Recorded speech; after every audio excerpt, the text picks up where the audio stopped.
Hello guys. So welcome to YouTube channel. तो कैसे हो आप सब? आई होप अच्छे होंगे और मज़े में होंगे। सो आज मैं आपके लिए एक न्यू वीडियो लेके आया हूँ जो कि है जूनियर असिस्टेंट के रिलेटेड। ठीक है, मैंने अभी टाइपिंग की वीडियो डाली थी तो आपने उससे भी काफ़ी प्यार दिया। ठीक है, काफ़ी सपोर्ट किया। बाकी आप लोगों की काफ़ी क्यूरीज थी कि किस तरीके से हमें आगे प्रिपेयर करना है जूनियर असिस्टेंट के लिए, चाहे वो टाइपिंग हो चाहे वो रिटन हो। ठीक है, आप सबको पता है कि जब तक आपकी टाइपिंग क्वालिफाई नहीं होगी तब तक आप अपने एग्ज़ाम में नहीं बैठ पाओगे। ठीक है, सो सबसे पहले तो मैं आपको यही बोलना चाहूँगा, अपनी टाइपिंग पे अच्छी खासी मेहनत कीजिए और अपना जो स्कोर है उसे आपको 14 या 15 प्लस लाना है। 14 और 15 प्लस का मतलब है कि आपकी जो स्पीड है वो आपको लगभग 60 के अराउंड चाहिए होगी। ठीक है, काफ़ी बच्चे वहाँ पे कमेंट भी कर रहे थे कि किसी की 25 है, किसी की 20 है और किसी की अभी बिल्कुल जीरो पे है, तो उन्होंने स्टार्ट किया है। तो मैं उसके लिए एक और जो आप लोगों ने बोला था कि एक बेसिक वीडियो बनाना, यहाँ पे आप के जो कीवर्ड्स हैं और कौन से कीवर्ड से क्या किस तरीके से वर्क होता है, किस तरीके से काम करते हैं, किस तरीके से हमें फिंगर्स वहाँ पे रखनी है और चलानी है। ठीक है, उसके रिलेटेड मैं वहाँ पे एक वीडियो लेके आऊँगा। पर उससे पहले मैं आपके लिए यहाँ पे मैंने सोचा चलो आज वीडियो बना लेते हैं आपके लिए ये जूनियर असिस्टेंट के सिलेबस की, जिसे हम आज डिटेल एक्सप्लेन करेंगे कि आपको किस तरीके से पढ़ना है, कौन से सोर्स रेफ़र करने हैं अगर आप करना चाहते हो।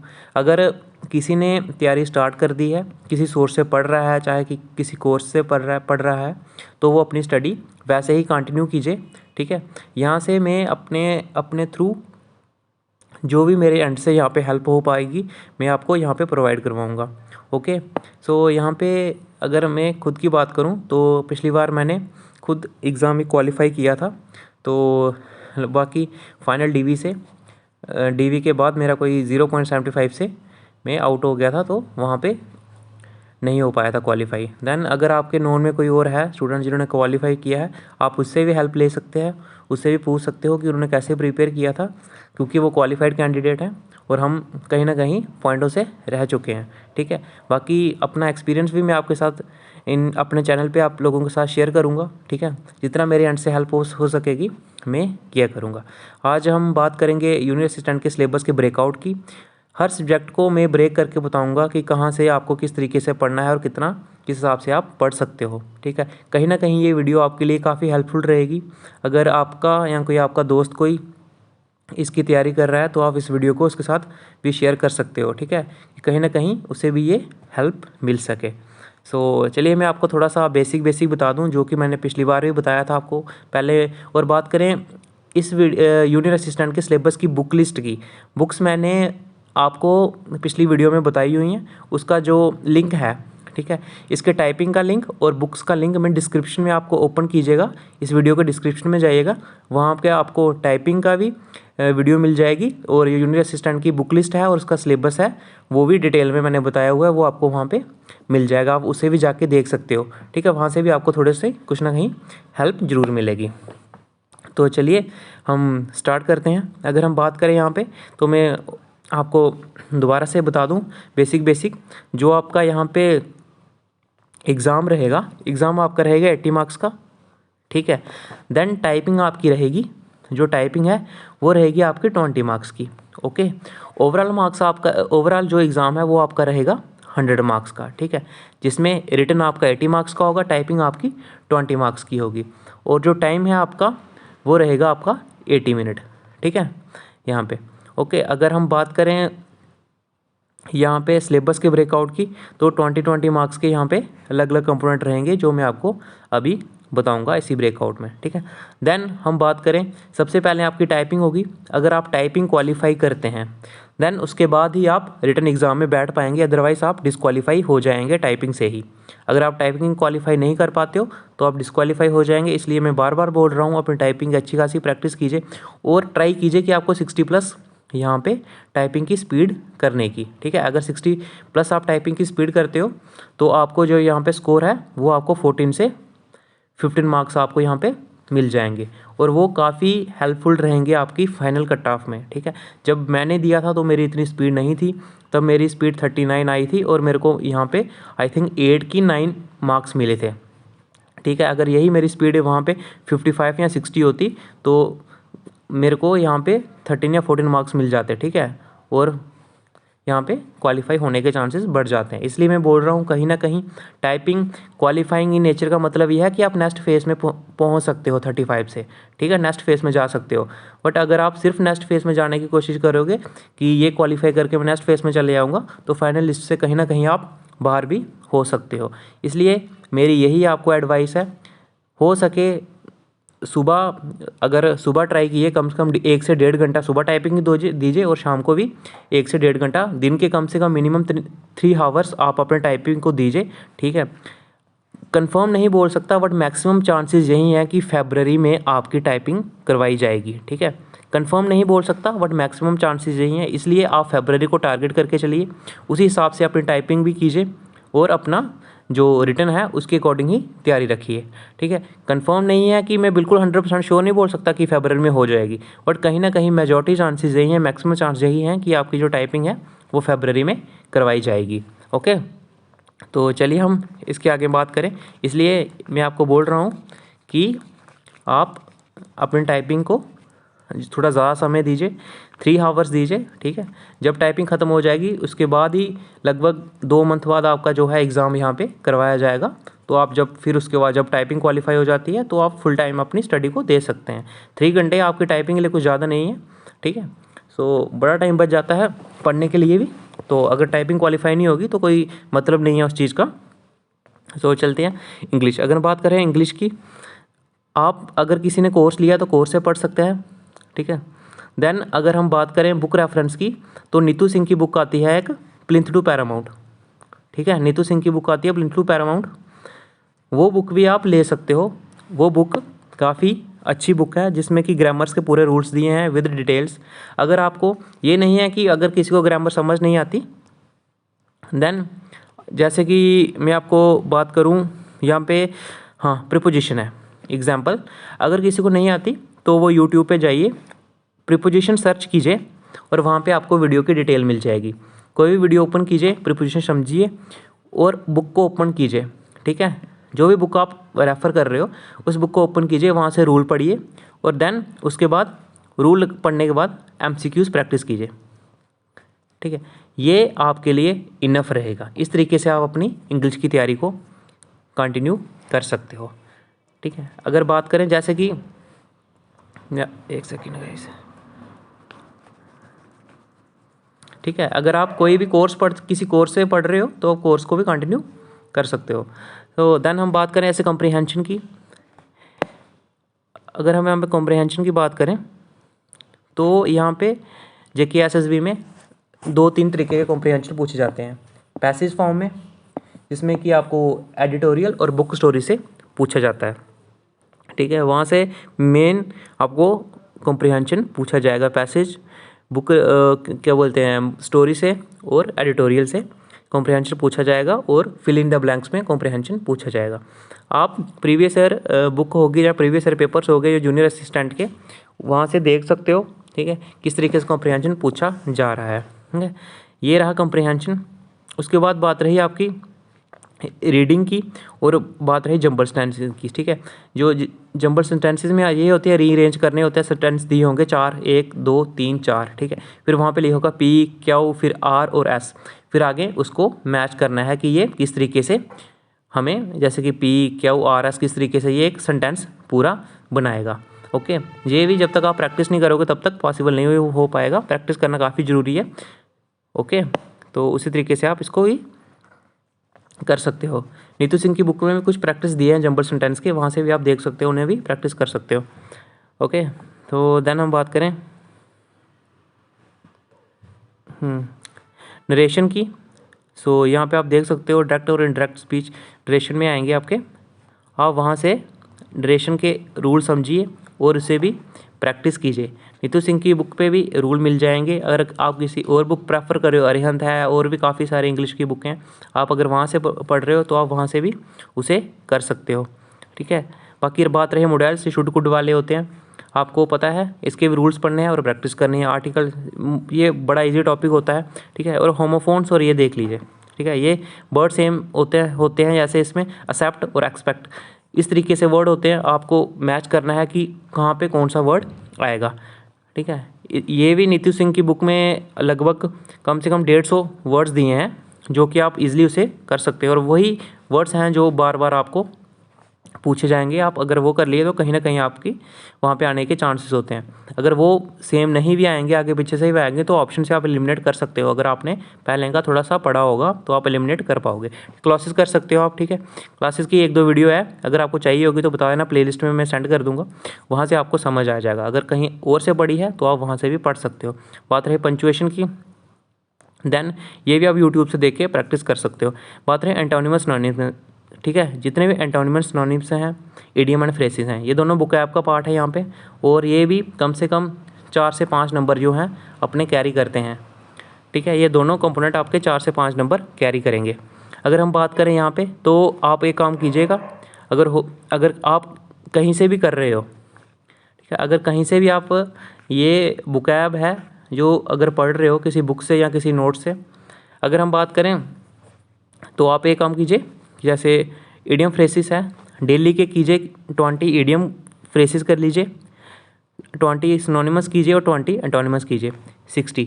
ठीक है, 20-20 अगर आप करेंगे तो आप इसे मज़े से कंप्लीट कर सकते हो। टाइम काफ़ी है, अगर 20-20 भी करोगे तो आप उसे कंप्लीट कर लोगे। ठीक है, 20 पर डे कीजिए, फिर उसके बाद जैसे ही वो 100 कंप्लीट होते हैं, फिर एक दिन 100 को सभी को रिवाइज कर लीजिएगा, फिर देन नेक्स्ट 20-20 कर दीजिएगा। जैसे कि 200 कंप्लीट होंगे तो पहले 100 को, उनको फर्स्ट वाले 100 को प्रैक्टिस कर लीजिएगा, सॉरी रिवाइज कर लीजिएगा, और फिर 200 को भी रिवाइज कर लीजिएगा। ओके, और अगर बात करें, अगर वैसे नहीं करना है आपको, ऑनलाइन भी आपको वीडियो मिल जाएगी रानी मैम की, आप वहाँ से भी कर सकते हो। ठीक है, 8-10 घंटे की वीडियो होगी जिसमें इडियम फ्रेसिस उन्होंने करवाई हैं, वहाँ से भी आप कर सकते हो। मोस्ट इंपॉर्टेंट इडियम फ्रेसिस वहाँ पे करवाए हैं, आप वहाँ से भी जाके देख सकते हो। ओके, सो चलिए अब आगे चलते हैं। प्रीपोजिशन की बात करें अगर हम, तो यहाँ पे JKSSB में सबसे ज़्यादा फिक्स्ड प्रीपोजिशन यहाँ पे पूछी जाती है। ठीक है, फिक्स प्रीपोजिशन से क्वेश्चन यहाँ पे सबसे ज़्यादा बनते हैं। ठीक है, तो फिक्स प्रीपोजिशन को थोड़ा ज़्यादा प्रेफर कीजिएगा कि उसे पढ़िए और उससे क्वेश्चन को प्रैक्टिस कीजिए। फिक्स प्रीपोजिशन से मैं अभी बता रहा हूँ, फिक्स प्रीपोजिशन से क्वेश्चन लगभग यहाँ पे बनते हैं। ठीक है, सो आप उसे अच्छे से पढ़िए और प्रैक्टिस कीजिए फिक्स्ड प्रीपोजिशन को। ओके, सो चलिए एक्टिव और पैसिव वॉइस, इसे तो आप नॉर्मली रूल पढ़िए और प्रैक्टिस कीजिए, यहाँ से आपको मिलते हैं, वहाँ से आप प्रैक्टिस कर सकते हो। ओके, ये था इंग्लिश का कंपोनेंट जो कि आपका 20 मार्क्स करेगा। देन बात करें जनरल अवेयरनेस की और special reference to JNK UT। अगर बात करें हम इनकी, आप यही लेके चलिए कि 10 मार्क्स और 10 मार्क्स का यहाँ पे डिवीज़न होगा। ठीक है, 10 इंडिया के लिए और 10 JNK के लिए। ओके, अगर बात करें हम, आप जिस सोर्स से यहाँ पे पढ़ रहे हो, आप सबसे पहले मैंने आपको बताया वो सोर्स आप मत छोड़िए। ठीक है, बात करें अगर हम बुक की, तो आप लुसेंट और तरुण गोयल, मैंने पहले भी आपको वीडियो में बताया था, इन दोनों बुक में से आप कोई भी बुक रेफ़र कर सकते हो जो आपको अच्छी लगे। अगर आपके किसी फ्रेंड के पास होगी तो आप वहाँ से भी देख सकते हो कि कौन सी बुक आपके लिए सूटेबल रहेगी, तो आप वहाँ से पढ़ सकते हो। पहली बात रही करंट अफेयर की, अगर कोई डेली करंट अफेयर कर रहा है तो ओके, ठीक है, वो कर सकता है। अगर कोई नहीं कर रहा है तो मेरी यही एडवाइस रहेगी, क्योंकि करंट अफेयर एक ऐसी चीज़ है, आप जितना भी पढ़ लीजिए कोई गारंटी नहीं है कितना आएगा कितना नहीं आएगा। बात करें वेटेज की, तो 2 से 3 क्वेश्चन जो होंगे वो करंट अफेयर के रह सकते हैं, ज़्यादा से ज़्यादा 3 से ज़्यादा नहीं रहते हैं, कभी कभी 4, लेकिन 4 भी नहीं, 2 से 3 आप तीन लगा के चलिए मैक्सिमम अगर आते हैं। आप एक बुक आती है यहाँ पे मैगजीन स्पीडी की, ठीक है, स्पीडी की मैगजीन आती है, टोटल फैक्ट बेस वो होती है, फैक्ट होते हैं वहाँ पे स्पोर्ट्स के रिलेटेड, जो भी इकोनॉमी के रिलेटेड, EVS के रिलेटेड, इन्वायरमेंट के रिलेटेड, वहाँ यहाँ पे ठीक कैबिनेट के रिलेटेड जो भी है वो ईयरली मैगजीन आती है। फॉर एग्जांपल मैं आपको एक एग्जांपल देता हूँ, जैसे कि बात कीजिए आपका जो एग्ज़ाम है वो 15 अप्रैल को है। ठीक है, 15 अप्रैल को आपका एग्ज़ाम है, तो आपको पता है कि अगर 15 अप्रैल को एग्ज़ाम है तो यो 1 या 2 तारीख तक वो आ जाती है। ठीक है, मैगज़ीन 2 या 3 या 4 तारीख तक आ जाएगी, आपके पास 10 दिन होंगे। बाकी अगर आप फुली टाइम रिवाइज भी कर रहे होंगे उस टाइम पे, तो 10 दिन में आप अपना जो करंट अफेयर है मेन वहाँ से देख सकते हो। ठीक है, करंट अफेयर ये नहीं होता कि पूरी की पूरी मैगजीन ही वो पढ़नी है। देन जैसे कि यहाँ पे कल्चर लिखा है, यहाँ पे इंडियन कल्चर, तो जो कल्चर के रिलेटेड करंट अफेयर है हमें वो पढ़ना है। ओके, जो डेमोग्राफी के रिलेटेड कुछ होता है तो हमें वो पढ़ना होता है। यहाँ पे रिवर्स लेक्स यहाँ पे कुछ ऐड ऑन हुई है, जैसे कि कुछ ईवीएस में होती हैं। ठीक है, वहाँ वो हमें पढ़नी है। दैन इकॉनमी है, यहाँ जैसे यहाँ पे इकॉनमी के रिलेटेड क्या करंट अफेयर चल रहा है हमें वो पढ़ना है। कल्चर के रिलेटेड क्या है वो पढ़ना है। ठीक है, ये चीज़ें हमें वहाँ पे देखनी है करंट अफेयर के रिलेटेड। जो हमें यहाँ पे फैक्चुअल डाटा दिया है इसके रिलेटेड हमें करंट अफेयर ऐड ऑन करके बताना है। मैं मैगजीन भी आपको दिखा दूंगा कि किस तरीके से है वो मैगजीन और किस तरीके से वहाँ पे दिया गया है। ओके, सो चलिए अब चलते हैं। ठीक है, बात रही पॉलिटिकल और फिजिकल डिवीज़न, आप देख सकते हो। ठीक है, यहाँ पे आप और पॉलिटिकल और फिजिकल डिवीज़न ऑफ इंडिया, ठीक है, बेसिक सा टॉपिक है, लुशेंट से मिल जाएगा आपको, तरुण गोयल से, दोनों में से किसी से मिल जाएगा। इंडियन आर्ट एंड कल्चर में आपको फेस्टिवल पढ़ने हैं यहाँ पे। ठीक है, जितने भी फेस्टिवल हैं, डांसेस हैं, लैंग्वेजेस हैं, ये 3-4 टॉपिक हैं जो आपको कल्चर में यहाँ पे वो करने हैं। बात करें अगर फ्रीडम स्ट्रगल की अब बात करें, ये मॉडर्न हिस्ट्री का एक टॉपिक है। ये लगभग तो 1857 के बाद स्टार्ट होता है, जब रिवॉल्ट ऑफ 1857 हुआ था। ठीक है, तब से स्टार्ट होता है फ्रीडम स्ट्रगल का, लेकिन आपको यहाँ से 1757 के बाद से लेके यहाँ पे आपको 1947 तक आपको यहाँ पे पढ़ना है। ठीक है, 1757 जब बैटल ऑफ प्लासी हुई थी और उसके बाद 1947 तक आपको ये पढ़ना है लगभग। ठीक है, सो यहाँ पे ऐसे तो फ्रीडम स्ट्रगल 1857 के बाद का स्टार्ट होता है, लेकिन कोई पता नहीं आपको पहले पूछ लिया जाए तो इससे बेहतर है कि आप 1757 के बाद से लेकर 1947 तक का पढ़ लीजिए। ठीक है, ये आपके लिए भी काफ़ी हेल्पफुल रहेगा। ठीक है, बात करें रिवर्स लेक्स इन इंडिया। ठीक है, अगर बात करें रिवर्स, आपको रिवर्स सारी पढ़नी है, चाहे नदर रिवर्स हैं, चाहे डेक्कन रिवर्स हैं, जितनी भी है। ठीक है, ये आपको सारी की सारी रिवर्स यहाँ पे पढ़नी है और लेक्स भी यहाँ पे सारी की सारी लगभग पढ़नी है। ओके, बात करें क्लाइमेट वेदर की, ये देख लीजिए, वेदर और क्लाइमेट का टॉपिक है। यहाँ पे आपको इसको यूट्यूब से देख सकते हो। अगर आपको प्लेलिस्ट चाहिए होगी, मैं वीडियो में प्लेलिस्ट भी शेयर कर दूंगा, वहाँ से देख सकते हो और उसमें नोट्स भी मिल जाएंगे आपको। ठीक है, देन बात करें हम क्रॉप्स की, क्रॉप्स कर लीजिएगा, मीन्स ऑफ ट्रांसपोर्ट। ठीक है, ये छोटा सा टॉपिक है, यहाँ पे ये भी आपको अच्छे से कवर करना है। बात रही जे एंड के की बुक के, आप खलील पब्लिकेशन से कर सकते हो। ठीक है, खलील पब्लिकेशन के, और एक अरिहंत की भी जे एंड के की बुक आती है, देखी थी मैंने, काफ़ी अच्छी बुक थी, आप वहाँ से भी उसे कवर कर सकते हो। इसमें सबसे जो इम्पोर्टेंट टॉपिक है वो रहेगा आपका tourist destination. Most important topic रहेगा ये आपका टूरिस्ट डेस्टिनेशन। यहाँ से क्वेश्चन ज़्यादातर यहीं से आने के चांसेस होते हैं, इसलिए सबसे फर्स्ट प्रेफरेंस इसे दे दीजिएगा इंपॉर्टेंट टूरिस्ट डेस्टिनेशन को, सबसे इंपॉर्टेंट टॉपिक रहेगा। देन उसके बाद बाकी ज्योग्राफी और टूरिस्ट डेस्टिनेशन, ये 2 टॉपिक हैं, बाकी भी करने ही हैं, बाकी भी इंपॉर्टेंट ही हैं, बट ये 2 थोड़े ज़्यादा इंपॉर्टेंट हैं। ठीक है, अगर बात करें इसमें, तो इसमें आपको फिजिकल पॉलिटिकल डिवीज़न पर ज़्यादा ध्यान देना है। डेमोग्राफी के नोट्स मेरे पास पड़े हैं, अगर किसी को चाहिए होंगे तो कमेंट में नोट्स कमेंट करना, आपको वहाँ पे मैं प्रोवाइड करवा दूँगा। ठीक है, देन उसके बाद रिवर्स एंड लेक्स। ठीक है, ये 3 टॉपिक हैं, इसे अच्छे से कवरअप कीजिएगा, बाकी को भी करना है बट इसे भी थोड़ा ज़्यादा ध्यान दीजिएगा, क्योंकि ये छोटे टॉपिक हैं और इसमें मार्क्स आने के चांसेस ज़्यादा है। हमें सबसे पहले हमें छोटे टॉपिक्स को टारगेट करना होता है। जो बड़ी, जैसे हिस्ट्री है, हिस्ट्री एक मॉडर्न हिस्ट्री काफ़ी बड़ी है। डेमोग्राफी छोटा सा टॉपिक है, बट हमें पूरा पता है कि वहाँ से मिनिमम कम से कम 2 क्वेश्चन पूछे जाएंगे, तो आप इसे कवरअप कीजिए। डेमोग्राफी को 2 से 3 पेजेस के नोट्स बना लीजिए, बस उसे बार बार रिवाइज कीजिए, 2 क्वेश्चन आपके वहाँ से पक्के हो जाएंगे। अगर हिस्ट्री की बात करें तो काफ़ी लेंथी टॉपिक हो जाएगा, अगर आप इसे भी कवरअप कीजिएगा तो कहीं ना कहीं से छूट भी सकता है और आ भी सकता है पेपर में। ठीक है, तो इसलिए देन नेक्स्ट की बात करें, ये था। अगर बात करें हम रीजनिंग और मैथ की, 10 मार्क्स का डिवीज़न होगा दोनों में। ठीक है, अगर बात करें, ये बिल्कुल बेसिक जो क्वेश्चन हैं वो इसमें बताए हैं। ठीक है, बिल्कुल बेसिक टॉपिक हैं, अर्थमेटिक का कंपोनेंट है। ठीक है, बात करें यहाँ पे percentage, average, profit loss ratio, proportion, time and work, बिल्कुल ईजी से टॉपिक हैं। अगर आप चाहें तो इसे कम से कम 15 से 20 दिन में कवरअप कर सकते हैं। ठीक है, उसके बाद कवरअप करने के बाद आप प्रैक्टिस कीजिए जितने हो सके। ठीक है, ट्राई कीजिए, जैसे कि परसेंटेज है, अगर आप, जैसे आपके पढ़ने का तरीका अलग हो सकता है, अगर मैं अपने अकॉर्डिंग बताऊं तो आप एक काम कीजिए, सबसे पहले परसेंटेज कवरअप कीजिए। जैसे कि आपको 2 दिन ये मैक्सिमम 3 दिन लगते हैं परसेंटेज कवरअप करने के लिए, ठीक है। 3 दिन में आपने परसेंटेज कवरअप कर ली।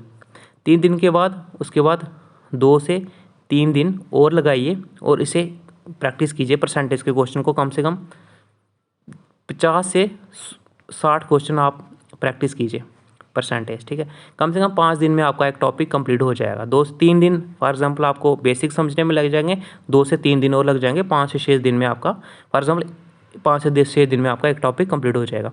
देन उसके बाद एवरेज कीजिए सेम ट्रिक से, फिर profit loss, ratio proportion, time and work, फिर नंबर सिस्टम।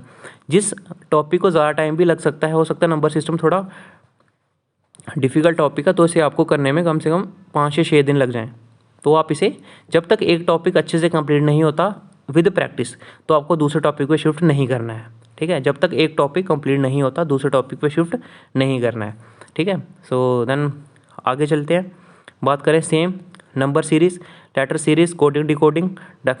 देखिए रीजनिंग को सभी बड़ा लाइटली लेते हैं, मैं भी बड़ा लाइटली लेता हूँ, बट ऐसा होता नहीं है। जब पेपर में आती है तो कहीं ना कहीं हमें अगर 10 नंबर की रीजनिंग है तो हमें 10 में से 10 ही उठाने पड़ते हैं, ठीक है, रीजनिंग के।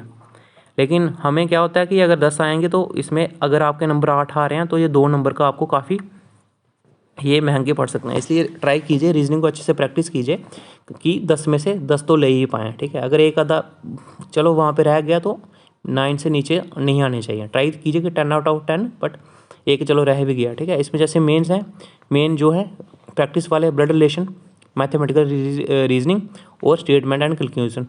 इन 3 टॉपिक पे अच्छे से ध्यान दीजिएगा। यहाँ पे बच्चे काफ़ी फंसते हैं, ठीक है। ये पेपर में जब आता है तो वहाँ पे बच्चे फंस जाते हैं, ठीक है। ये 3 टॉपिक हैं, इस पर आप काफ़ी अच्छे से ध्यान दीजिए। ओके, बात रहे कंप्यूटर का मैं आपको एक सोर्स बताऊंगा।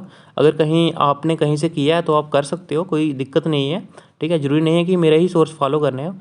मतलब कि बोलने के बाद मतलब ये है कि जो मुझे पता है मेरी आइडिया से जो चीज़ है तो मैं आपको बता रहा हूँ। अगर आपके लिए हेल्पफुल रहेगी तो आप ज़रूर उसे वो कीजिए, प्रेफर कीजिए। अदरवाइज़ जहाँ से आप कर रहे हो आप कंटिन्यू कर सकते हो, उसमें कोई दिक्कत वाली बात बिल्कुल नहीं है, ठीक है।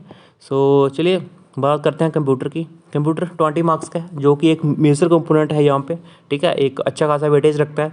अगर हम बात करें कंप्यूटर, आप अरिहंत से पढ़ सकते हो, ठीक है। अरिहंत मतलब बोलने का मतलब है कि वहाँ पे आपको हर चीज़ मिल जाएगी। एक छोटी सी एक टॉपिक होगा जैसे हार्डवेयर और सॉफ्टवेयर का। हार्डवेयर का टॉपिक अलग से होगा, सॉफ्टवेयर का अलग से होगा। आपको पहले हार्डवेयर का टॉपिक मिलेगा, देन उसके बाद आपको MCQs मिलेंगे, और उसके बाद आप उसके बेसिक पढ़ के उसके बाद MCQs भी प्रैक्टिस कर सकते हो, ठीक है। ये आपके लिए काफ़ी ईजी रहेगा। सबसे ज़्यादा जो चीज़ें वहाँ पे हमें फोकस करनी है वो करनी है MS वर्ड पे, शॉर्टकट कीज़ पे, ठीक है, फुल फॉर्म पे, और उसके बाद जो जितना भी फैक्चुअल डाटा है, ठीक है, इसका फैक्चुअल डाटा है हमें उस पर भी ध्यान देना है। ईमेल और इंटरनेट ये भी काफ़ी अच्छा पूछा जाता है, और इसमें क्या क्या वो हुआ है, किस तरीके से इन्वेंट हुआ था, किस तरीके से चला, वो हमें सारा का सारा यहाँ पे पढ़ना है। हिस्ट्री से लेके इंटरनेट की सारी हमें पढ़नी है, ठीक है। ये देख लीजिएगा MS word, excel, MS SS, PowerPoint, यहाँ से क्वेश्चन पूछे जाते हैं। और शॉर्टकट कीज़ आपको हर शॉर्टकट कीज़ जो है अच्छे से टिप्स पे होनी चाहिए। अच्छे से पढ़ोगे आप, ठीक है, तभी जाके कुछ बनेगा। क्योंकि ये मैं बोल रहा हूँ रीजनिंग कंप्यूटर एक ऐसी चीज़ है जहाँ से आप अच्छा खासा स्कोर कर सकते हो, और मैथ्स से, ठीक है। बाकी किसी इंग्लिश और GK की कोई गारंटी नहीं है, क्योंकि इंग्लिश का लेवल काफ़ी अच्छा होता है, बेहतर होता है, क्या बोलते JK SSB के एग्ज़ाम में, ठीक है। अगर किसी की इंग्लिश काफ़ी अच्छी है तो ठीक है, वो तो वेल एंड गुड है, बट कहीं ना कहीं आप अगर बात करें मैथ और इंग्लिश वाले कंपोनेंट और इस कंपोनेंट से आप अच्छा खासा स्कोर कर सकते हो, ठीक है। आपको बता दूं, सबसे पहले आपको कंप्यूटर के बेसिक पढ़ने हैं। कंप्यूटर में हार्डवेयर है, सॉफ्टवेयर है, इनपुट एंड आउटपुट डिवाइसेस है, ऑपरेटिंग सिस्टम है, ये बेसिक टॉपिक है। देन MS वर्ड और MS एक्सेल, जितने भी इसकी शॉर्टकट कीज़ हैं इनकी आपको वो पढ़नी है। पावर पॉइंट प्रेजेंटेशन की ये सारी पढ़नी है। ईमेल और इंटरनेट ये भी आपको पढ़ना है। देन उसके बाद आपको अपनी शॉर्टकट कीज़ कंप्लीट करनी है, ठीक है। जितने भी फुल फॉर्म्स हैं लगभग वो कंप्लीट करनी है। उसके बाद आपको प्रैक्टिस करनी है। सिलेबस जो है काफ़ी छोटा है, अगर आप इसे अच्छे से ब्रेकआउट करके पढ़ेंगे। जैसे मैंने आपको बताया, सबसे पहले आप बेसिक कीजिए कंप्यूटर का, फंडामेंटल ऑफ कंप्यूटर साइंसेस, ठीक है। कंप्यूटर क्या है, टाइप क्या है, ये चीज़ें आपको यहाँ से पढ़नी है, बस इतना सा। हार्डवेयर और सॉफ्टवेयर, ठीक है। हार्डवेयर में कैसे आता है, क्या चीज़ है, जैसे मॉनिटर है, सीपीयू है, जिसको हम टच कर सकते हैं, हार्डवेयर है। देन सॉफ्टवेयर जो है, जो फिजिकली हम टच नहीं कर सकते जिस चीज़ को, वो सॉफ्टवेयर है, ठीक है। इनपुट जैसे हम डिमांड वो करते हैं, कमांड देते हैं, ठीक है, वो इनपुट है। आउटपुट हमें जिससे हमें रिजल्ट मिलता है, ठीक है, चाहे वो फिजिकल रिजल्ट हो, चाहे वो अपना डिजिटल रिजल्ट हो, ठीक है, वो है इनपुट और आउटपुट सोर्सेज कौन कौन से हैं, कौन कौन से डिवाइसेस हैं, हमें ये पढ़ने हैं, ठीक है। इसका ब्रेकआउट करके आप पढ़ सकते हो। ऑपरेटिंग सिस्टम बिल्कुल छोटा सा टॉपिक है, यही पढ़ना है। और एमएस वर्ड, जितना भी एमएस वर्ड है, एक्सेल है, एसएस है, आपको पूरा कंप्लीट करना है। और बात रही ईमेल और इंटरनेट की, इन टॉपिक को बार बार पढ़िए, बार बार रिवाइज कीजिए, जितने हो सकते हैं एमसीक्यूज़ लगाइए। जहाँ से एमसीक्यूज़ मिलते हैं, चाहे यूट्यूब से मिलते हैं, चाहे किसी बुक से मिलते हैं, चाहे किसी प्रीवियस ईयर बुक से मिलते हैं, एमसीक्यूज़ लगाओगे तो आपकी प्रैक्टिस काफ़ी अच्छी हो जाएगी, ठीक है। अगर बात करें हम, ठीक है, ये था थोड़ा सा मैंने आपको ब्रेकआउट जो बता दिया, ठीक है। 80 मार्क्स का अगर आपका पेपर होता है, ठीक है, अगर आप ट्राई करते हैं कि आपका यहाँ पे 80 में से आप, एक सेकेंड गाइस, चलिए, ठीक है, जैसे कि 80 मार्क्स का पेपर होता है, आप ट्राई कीजिए कि 80 में से आप 65 मार्क्स यहाँ पे रिटर्न में ले आइए, ठीक है। फॉर एग्जांपल, अगर आपके 65 मार्क्स आ जाते हैं और यहाँ पे टाइपिंग की स्पीड आपकी अगर 60 हो जाती है, आपको लगभग 15 के राउंड मार्क्स यहाँ पे मिल जाते हैं, ठीक है।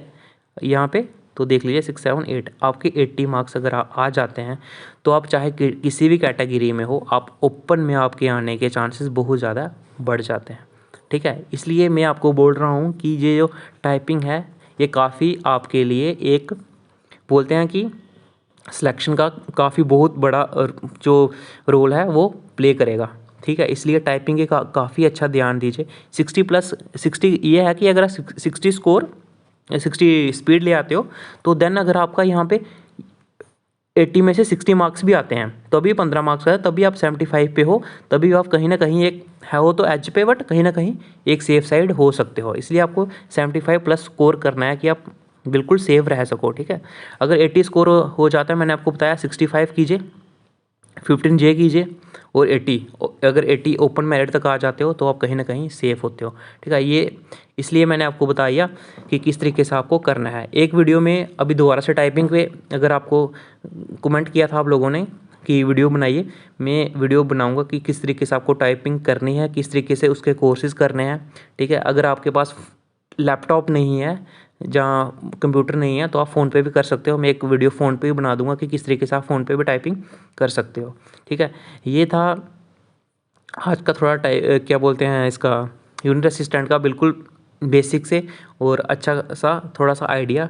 अगर आपके लिए ये हेल्पफुल रहेगा तो आप इसे कंटिन्यू कर सकते हो। आप चैनल को सब्सक्राइब कर लीजिएगा, आपको ऐसी ऐसी वीडियो मिलती रहेंगी कि किस तरीके से आपको तैयारी करनी है। बाकी अगर आप अपने अकॉर्डिंग तैयारी कर रहे हैं तो बिल्कुल आप उसे भी कंटिन्यू कर सकते हैं। ज़रूरी नहीं है कि जो चीज़ मैं बता रहा हूँ वो आपके लिए हेल्पफुल रहेगी। कुछ बच्चों के जो बिगनर्स हैं उनके लिए तो ये बिल्कुल हेल्पफुल रहेगी। कुछ जो हैं जिन्होंने पहले का क्वालिफाई किया है और अच्छा खासा स्कोर लेके आए हैं, तो वो अपने अकॉर्डिंग चल सकते हैं, ठीक है। तो यहाँ पे जो मेरे एंड से जो मैं हेल्प हो सकती थी मैंने आपको बताई, और इसके बाद भी जो हेल्प हो पाएगी आप लोग कमेंट कीजिएगा। जो भी पॉसिबल हो पाएगी चीज़ वो मैं आपको प्रोवाइड करवाऊंगा, चाहे वो प्लेलिस्ट होगी, चाहे कोई नोट्स होंगे। अगर नोट्स चाहिए होंगे तो नोट्स कमेंट कीजिएगा, आपको वहाँ पे नोट्स भी मिल जाएंगे। जो मैंने हैंड रिटन बनाए थे वो आपको मैं प्रोवाइड करवा दूँगा। वहाँ से आपको अगर हेल्प हो पाएगी तो आप वहाँ से ज़रूर हेल्प ले लीजिएगा, ठीक है। सो थैंक यू गाइस, आज के लिए इतना ही, ठीक है। वीडियो को जो है अपने दोस्तों का शेयर कर लीजिएगा, ठीक है, और वीडियो को सेव करके रखिएगा। फ्यूचर में भी बाद में आप देख सकते हो। अगर वीडियो थोड़ा लंबा हो गया तो बाद में भी देख सकते हो, और अपने फ्रेंड्स के साथ शेयर कर लीजिए। चैनल को सब्सक्राइब कर लीजिएगा, ठीक है। और भी जो वीडियो है बुक लिस्ट के रिलेटेड होगी, सिलेबस का ब्रेकआउट होगा, ठीक है, किस तरीके से आगे क्या करना है वो मैं आपको यहाँ पे बताता रहूँगा। So thank you guys.